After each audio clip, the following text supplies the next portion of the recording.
C'est un crétin, un provocateur, un fasciste. Le geste le plus symbolique, il est venu d'un eurodéputé d'extrême droite de la Ligue qui s'appelle Angelo Ciocca. Il a retiré sa chaussure l'autre jour pour piétiner et écraser vos notes qu'il appelle des mensonges. Est-ce que Non, ce geste a dû évidemment vous choquer et peut-être même vous blesser, non? Non, il m'a fait rire. Parce Ah que bon c'est... Oui, sur moi, je me suis dit, pardon, excusez-moi, Jean-Pierre Elkabbach, qu'est-ce que c'est que ce crétin?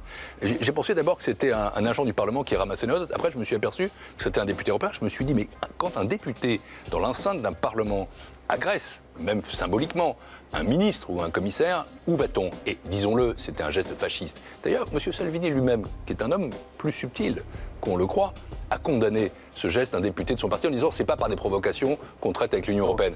C'est un crétin et un fasciste. C'est un crétin, un provocateur, un fasciste, et je pourrais utiliser d'autres adjectifs. Quand on commence à manier la violence à l'encontre des institutions, quand on commence à piétiner les règles, y compris à coups de chaussure, à ce moment-là, on a une espèce de dérive lente vers ce qu'on appelle la démocratie illibérale, c'est-à-dire le non-respect des libertés de la presse, de la liberté de la justice et aussi des institutions politiques.